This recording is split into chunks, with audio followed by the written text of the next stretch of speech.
नमस्कार मित्रांनो, आज आपण थ्रिप्स, ज्याला मराठीत फुलकिडा म्हणतो, याबाबत अभ्यास करणार आहोत.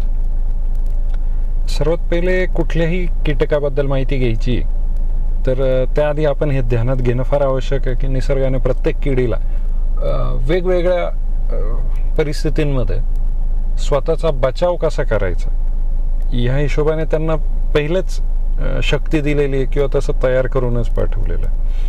त्यामुळे कुठल्याही किडीचा समूळ नायनाट करण्याची जर कुणाची तयारी असेल किंवा मनसुबा असेल किंवा कुणाची तशी कुणाचा तसा प्रयत्न असेल तर ते होणं शक्य वाटत नाही. आणि असं झाल्यास तो निसर्गाच्या विरोधात जाऊ आपण आणि एक वेळी तुम्ही थ्रिप्स संपवाल, पण मग दुसऱ्या किडी फार जास्त बाउन्स करतील किंवा त्या जोरदारपणे हल्ला करू शकतात आणि मग त्याचं ओव्हरऑल जे स्वरूप आहे हे फार गंभीर होईल त्या पिकाचं किंवा त्या तिथल्या शेतीचं आणि परिस्थिती नियंत्रणाबाहेर देखील जाऊ शकते.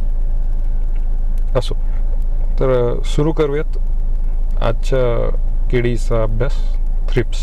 ज्या मित्रांनी नवीनच शेती व्यवसायात पदार्पण केलं किंवा आत्ता शेती सुरू केली आहे किंवा ज्यांचा मानस आहे शेती करायचा, त्यांना थ्रिप्स हा सर्वात पहिला अभ्यास करण्यासारखा कीटक आहे असं मला वाटतं. शेतीमध्ये अनेक प्रकारचे कीटक आहेत, निसर्गाशी आपण लढत असतो.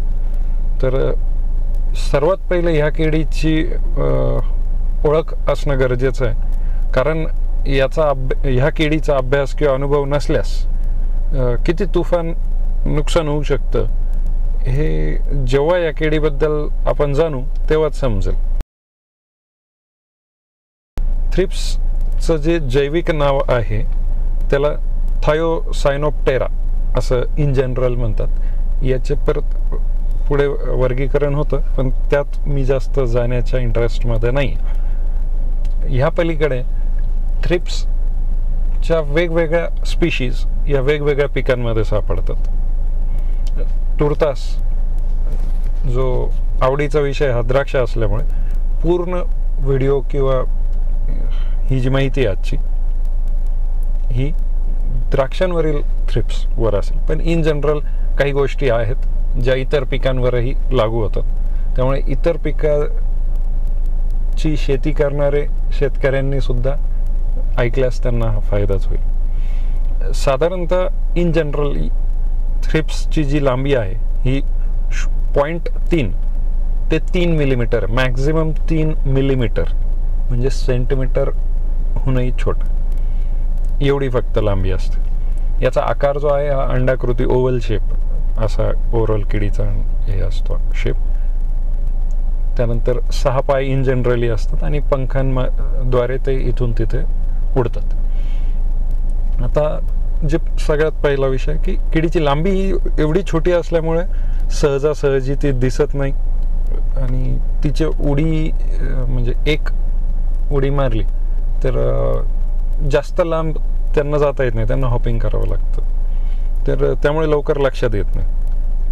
तर सगळ्यात पहिला विषय असा आहे की सूक्ष्म निरीक्षण फार लागतं या किडीला.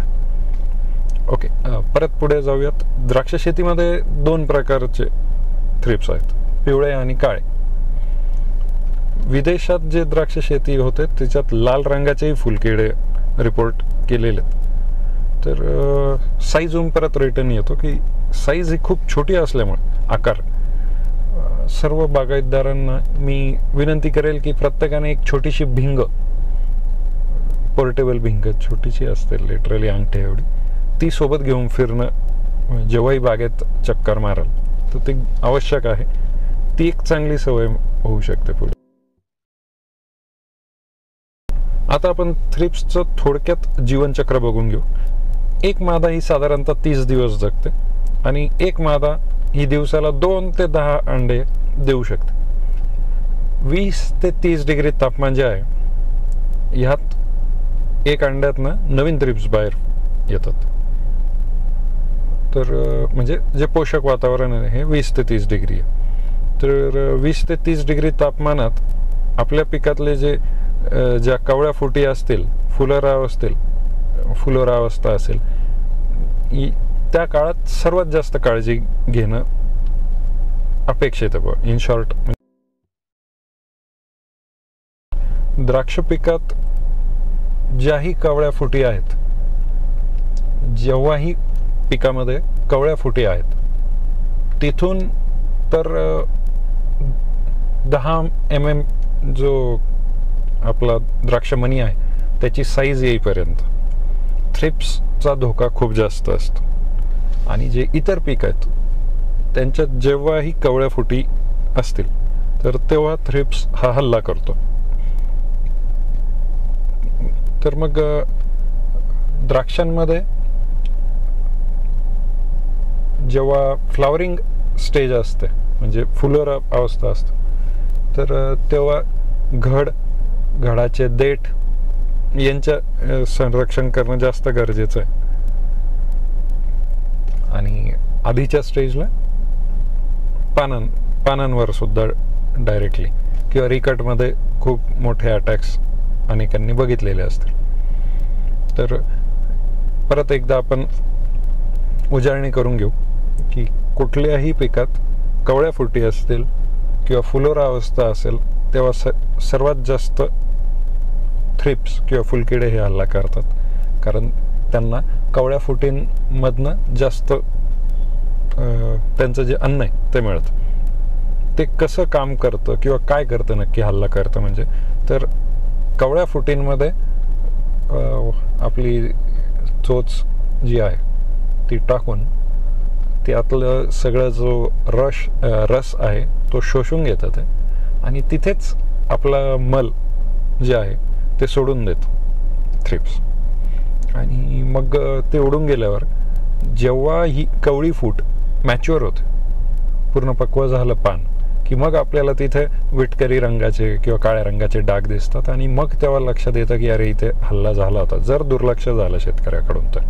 म्हणजे फ्लावरिंगमध्ये जो केलेला अटॅक आहे हा जेव्हा घड मोठा होत जातो तेव्हा आपल्याला ते डाग दिसायला सुरुवात होते.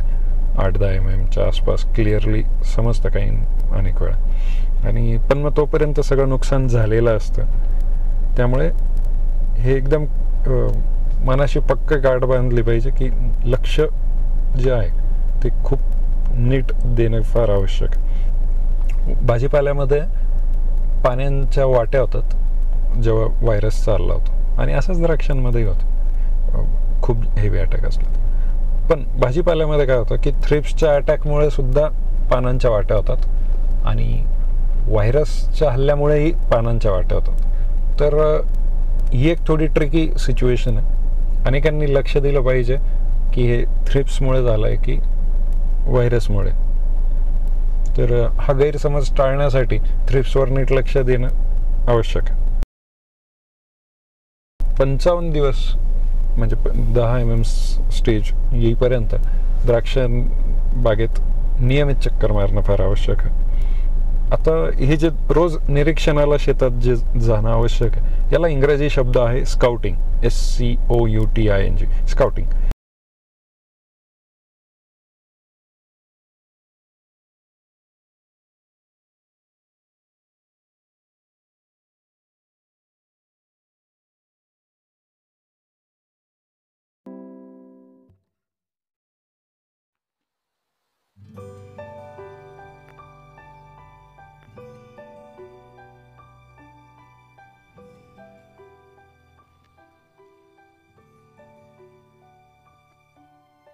तुम्ही मोबाईलच्या स्क्रीनवर पण बघू शकाल फवारणी घ्यायची की नाही.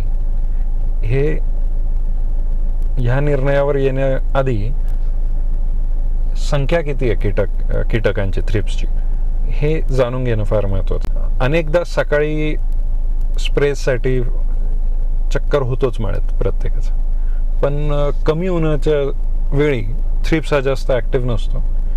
जसं कडक ऊन येतं 28 ते 30, 20 ते 30 डिग्री तापमानात, तेव्हा मात्र थ्रिप्स बऱ्यापैकी ॲक्टिव्ह असतो. जे मी आधीच सांगितलं होतं की पोषक वातावरण. तर त्यावेळी तो बेटर ॲक्टिव्ह असतो. तर त्यावेळी शोधणं म्हणजे शक्यतो द्राक्ष बागायतदारांनी दुपारी चक्कर मारणं बेटर असतं. तेव्हा दर्शन होऊ शकेल आपल्या शत्रुकिडीचं.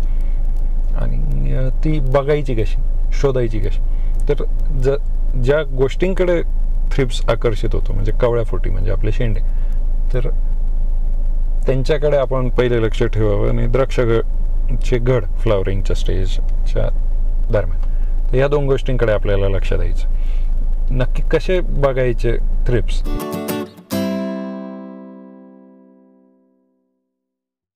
एक आपली छाटणीची कातर, एक छोटी कातर निसायची जिला म्हणतो, सुतळी असते आपल्याकडे, त्यानंतर छोट्या 1, 2, 3 चिंध्या फेट्याच्या असतील तर, त्यानंतर एक छोटी भिंग, एक छोटं कटर, एक शिट्टी, इमर्जन्सी काही झालं बागेत तर ती नेहमी असावी, आणि एक साईजर, साईज मोजमापसाठी. ते ह्या बेसिक गोष्टी आहेत ज्या प्रत्येक बागायतदाराने ठेवल्या पाहिजे. म्हणजे हा अवांतर विषय झाला, पण सोबत असाव्यात. एक छोटी कमरेला लटकवता येईल अशी बॅग असून तिच्यात हे सगळं नेहमी आपलं एक किट, जसं डॉक्टरकडे स्टेथोस्कोप असतं. काही सूचना मी इथे आता देऊ इच्छितो. नीमतेल, करंज तेल यांचे वेळोवेळी कीटकनाशकांसोबत फवारणी केल्यास त्यांचा जो रिझल्ट, परिणाम, त्याच्यात थोडी वृद्धी होते असे रिसर्च पेपर मी वाचलेत. म्हणजे सिनर्जिस्टिक इफेक्ट येतो. त्यानंतर सिलिकॉन बेस स्प्रेडर्स जे आहेत हे कीटकनाशकांसोबत वापरावेत असं म्हणजे शिफारस मी करेल.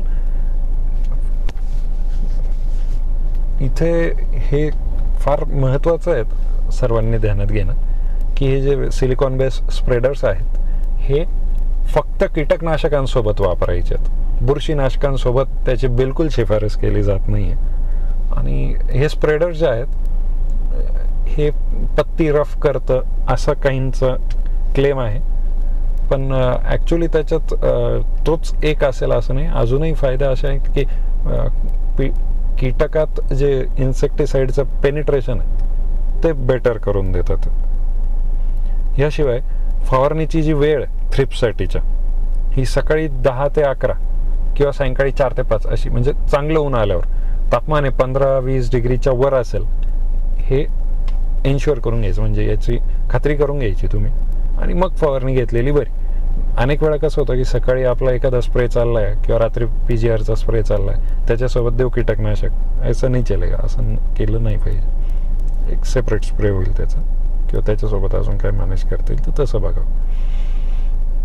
द्राक्ष पिकाचं जे मण्याचा व्यास आहे म्हणजे 10 mm बेरी साईज होईल तोपर्यंत आपल्याला काळजी घ्यायची आहे.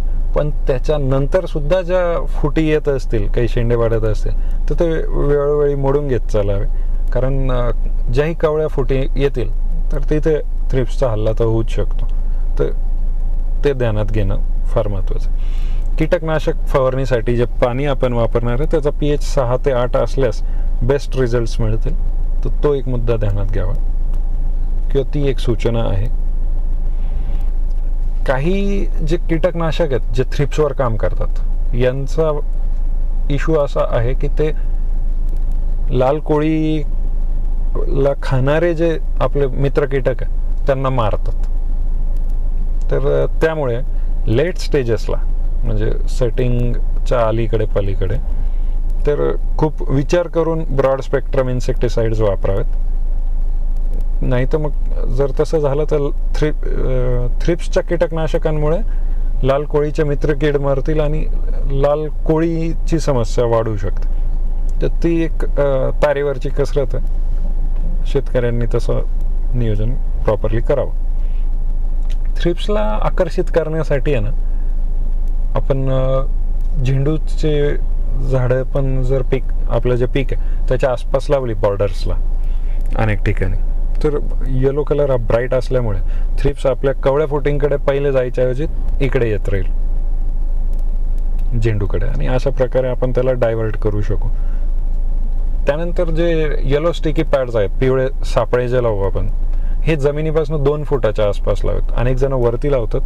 तर मी काही ठिकाणी असं वाचलंय की ते खाली असलेले बेटर, कारण तिकडनं त्यांचा प्रवास जास्त होतो.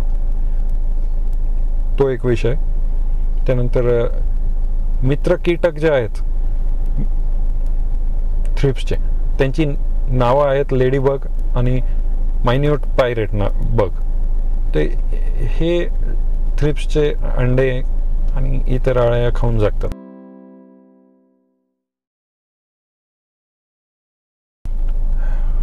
थ्रिप्सच्या मॅनेजमेंटमध्ये किंवा थ्रिप्सच्या नियोजनात अनेक चुका होतात, जाणते किंवा अजाणतेपणाने. म्हणजे कोणी इंटेन्शनली नाही करत, तर त्या आपण एकदा डिस्कस करून घ्यात. म्हणजे जे एक्सपिरियन्स्ड ग्रोवर्स आहेत त्यांनाही याबाबत काही गोष्टी ध्यानात येतील आणि नवीन ग्रोवर्सला तर हे फायद्याचं होईलच.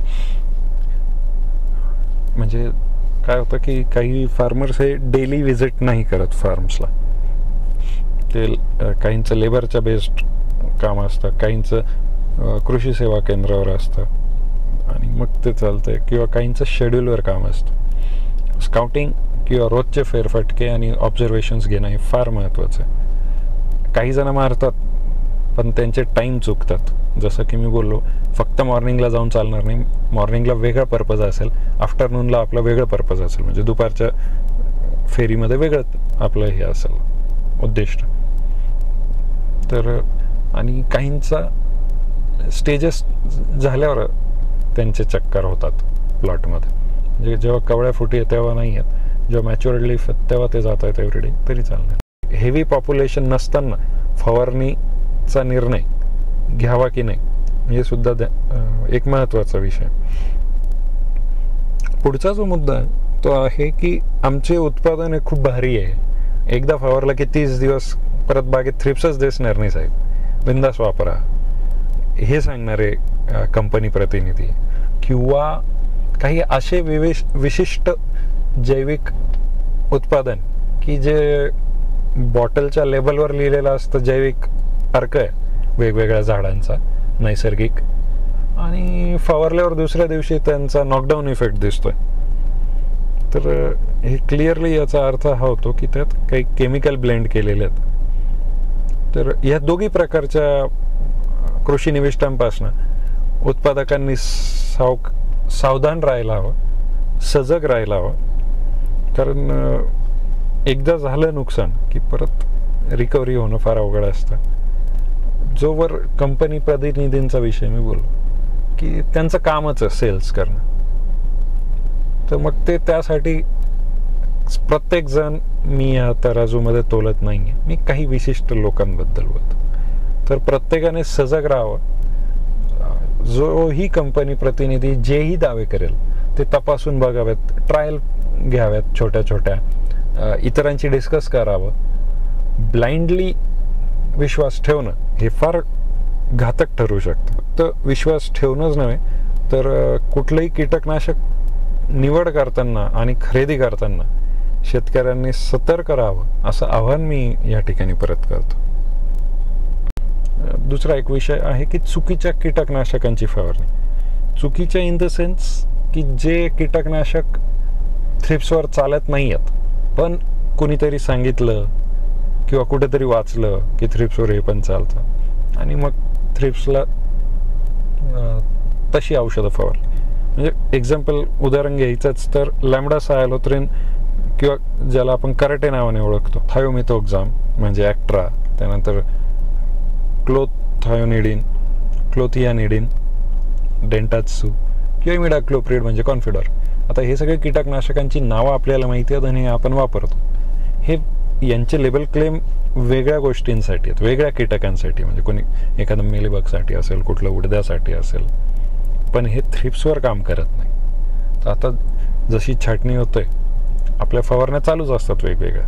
तर आपण म्हणतोय आपले कीटकनाशक तर चालू आहे, होईल त्यात थ्रिप्स पण कव्हर होईल असा समज असतो किंवा कोणी सांगतं कधी कधी, आणि त्याच्यावर विसंबून राहून मग आपण गडबड होऊन जाते आणि मग रिझल्ट येत नाही आणि मग नुकसान होतं आणि तोपर्यंत खूप लेट होऊन गेलेलं असतं. शिवाय 2 फवारणीतलं अंतर कधी कधी जास्त होऊन जातं, काही कारणास्तव वेळेवर स्प्रे नाही गेले तरीही नुकसान होऊ शकतं.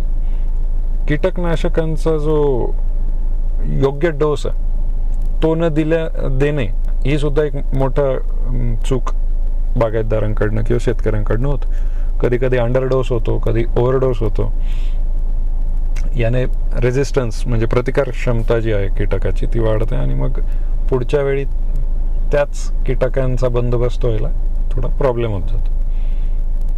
कुठल्याही आंतरप्रवाही जे कीटकनाशक आहेत म्हणजे सिस्टमिक इन्सेक्टिसाइड्स यांचा रिझल्ट यायला किमान 2 ते 3 दिवस लागतात. तर अनेक वेळा काय होतं की नॉकडाऊन इफेक्ट मिळावा, म्हणजे मी काल थ्रिप्स बघितले, मी सायंकाळी स्प्रे मारला आणि आज मी मळ्यात जाऊन बघतो अरे थ्रिप्स तर आहेत, मग मी अजून सेकंड स्प्रेसाठी नियोजन करतो किंवा फार्मर मग एन्क्वायरी करतो त्याच्या मित्रांकडे किंवा कन्सल्टंटकडे किंवा कृषी सेवा केंद्राकडे की या रिझल्ट नाही आला, दुसरा कुछ दे और भारी आला, आणि मग तो परत सुरुवात करतो पुढच्या स्प्रेला. याने सुद्धा you are playing with resistance, कीटकाच्या रेझिस्टन्सशी खेळतोय आपण. आणि रेसिड्यू मॅनेजमेंट आणि या गोष्टी तर आहेतच. एक ध्यानात घेतलं पाहिजे की कीटकनाशक जेव्हा सिस्टमिक असेल तर त्याच्या रिझल्टला किमान 2 दिवस लागतात. 3rd डेला त्याचा रिझल्ट दिसायला सुरुवात होते आणि संख्या कमी व्हायला लागते. तर ही गोष्ट ध्यानात घेऊन तसं नियोजन करणं फार महत्त्वाचं आहे. अनेक वेळा काय होतं की कुठलीही कीड थोडीफार प्रमाणात जरी दिसली तर पॅनिक होऊन किंवा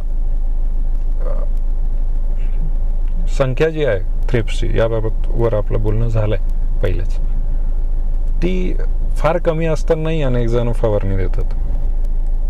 त्याच्यामुळे प्रॉब्लेम होतो की रेझिस्टन्स आणि जितके जास्त फवारण्या आपण करू तेवढे आपले ऑप्शन्स कमी होत जातात. तर ETL इकॉनॉमिक थ्रेशोल्ड लेवल म्हणजे एक लेवलच्या वर कुठला कीटक असेल तर त्याची बंदोबस्ताची आपण प्लॅनिंग करायला हवी. शेवटी आपण डेटॉलची ॲडही बघत असतो, त्याच्यात बघा 1-2 किडे शेवटपर्यंत राहतात. तसंच निसर्गाचं आहे, ते डॉर्मंट राहतात. म्हणजे स्प्रेज तुम्ही कराल तर ते सगळे मरणार आहे असं काही नाही, ते काही जिवंत राहणारच. पण त्याला घाबरून जाऊन गडबड करण्यात काही एक अर्थ नाही आहे. आपण अनेक गोष्टींची सांगड घातली पाहिजे की हे 2-3 जे उरले आहेत थ्रिप्स हे माझे किती नुकसान करतील, किती आहेत, यांनी खूप नुकसान होणार आहे का, होईल तर किती होईल, एखादा बंच होईल. द्राक्ष संशोधन केंद्र पुणे हे वार्षिक लेवलवर वेळोवेळी त्यांच्या ऑफिशियल वेबसाईटवर म्हणजे त्यांच्या संकेतस्थळावर थ्रिप्सवर किंवा कुठल्याही किडींवर मान्यताप्राप्त कीटकनाशकांच्या वेळोवेळी जाहीर करत असतं लिस्ट. तिला एनेक्झर 5 म्हणतात. इंटरनेटवर तुम्ही annexure 5 for grapes by NRCG search केलं तर ती माहिती तुम्हाला एक PDF द्वारे येईल. तिच्यात कुठले कीटकनाशक मान्यता प्राप्त आहेत, त्यांचा काय डोस वापरावा, ते सिस्टमिक आहेत की कशा आहेत, या सगळ्या गोष्टी त्याच्यात रफली येतात. किती वेळा वापर केला पाहिजे, एक्सपोर्टच्या हिशोबाने की हार्वेस्टिंगच्या किती दिवस आधीपर्यंत ते वापरलं पाहिजे, हे सगळे रेकमेंडेशन्स त्यावर येतात. तर ते प्रत्येक फार्मरने वेळोवेळी आपापले पिकं जे असतील, म्हणजे आता याच्यात डाळिंबवाला शेतकरी असेल जो ऐकत असेल तर त्यांनी NRCP national research centre for pomegranates त्यांचं एनेक्झर चेक करत राहावं. त्यांनी मान्यता दिलेले कुठले थ्रिप्सचे औषधं आहेत ते बघत राहावं. म्हणजे आपल्याला कोणते औषधं लॉन्च झाले आहेत किंवा कोणत्या औषधांना काय लेबल क्लेम आहे, त्यांचा काय ऑफिशियल डोस आहे, यासाठी कंपनी प्रतिनिधी किंवा कृषी सेवा केंद्र यांच्यावरच डिपेंड राहण्याची गरज नाही. थ्रिप्सचा रंग, थ्रिप्सची अवस्था आणि थ्रिप्सची संख्या हे 3 महत्त्वाचे फॅक्टर आहे ज्याच्यावरून आपण ठरवू शकतो की थ्रिप्सची फवारणी घ्यावी की नाही. ह्या पलीकडे आपल्या शेतात पिवळे चिकट सापळे म्हणजे येलो स्टिकी पॅड किंवा येलो स्टिकी ट्रॅप जे म्हणायचं ते, हे अनेक जण पहिलेपासनं लावतात. तर ते लावल्यापासनं रोज त्याचं मॉनिटरिंग करणं फार गरजेचं आहे की एकदा सापळे लावले की पहिल्या दिवशी किती थ्रिप्स आलेत ते भिंगेने चेक करता येतात की त्याच्यावर कोणत्या कलरचे आहेत, कोणत्या स्टेजचे आहेत आणि किती आहेत, आणि ते नोटेशन त्याचं नोंद घ्यावी त्याची. पहिल्या दिवशी इतके, दुसऱ्या दिवशी इतके वाढले, स्टेज आणि साईज भिंगे खाली बघतच राहायचं आणि मग तुम्ही निर्णय घेऊ शकता. म्हणजे मॉनिटरिंग पर्पजसाठी इंडिकेशन किंवा इंडिकेटर म्हणून थ्रिप्सच्या जे येलो स्टिकी पॅड्स आहेत त्यांचा वापर केला तर फायदाच होऊ शकेल. अनेक जण त्याच्यावर विसंबून राहतात, लावून सोडून देतात, पण तो मॉनिटरिंगसाठी एक खूप चांगला डिव्हाइस आहे. त्याच्यावर डेली बघत राहायचं आणि त्यानुसार पण आपल्या प्लॉटमध्ये कोणत्या स्टेजचे किती थ्रिप्स आहेत त्याची संख्या लक्षात येते. ऑफकोर्स ते ऑन ॲन ॲव्हरेज आहे. आणि एकदा पूर्ण जर थ्रिप्स फुल झाले, म्हणजे तो स्टिकी पॅड जर फुल झाले, तर ते वेळोवेळी बदलत राहावेत, हाही एक महत्त्वाचा विषय आहे. द्राक्षांसाठी जे रेकमेंडेड किंवा शिफारस केलेले कीटकनाशकं आहेत थ्रिप्सवर ते आहेत इमामेक्टिन बेन्झोएट, म्हणजे आपण त्याला प्रोक्लेम नावाने ओळखतो, फिप्रोनिल ज्याला रिजंट किंवा जंप नावाने ओळखतो, स्पिनेटोराम डेलिगेट म्हणून, किंवा सायनोट्रोनिप्रोल बेनेविया म्हणून, स्पिनोसॅड म्हणजे ट्रेसर. हे सगळे ऑप्शन्स आपल्याला उपलब्ध आहेत. त्यांचे डोसेस हे मी तुम्हाला स्क्रीनवर देत आहे. अशा प्रकारे थ्रिप्सबद्दल एक बेसिक माहिती मी जी मला मिळाली ती मी तुम्हाला देत आहे. तुम्हाला कशी वाटली त्याबद्दल कमेंटमध्ये नक्की लिहा. लाईक आणि शेअर तर कराच. चलो, धन्यवाद.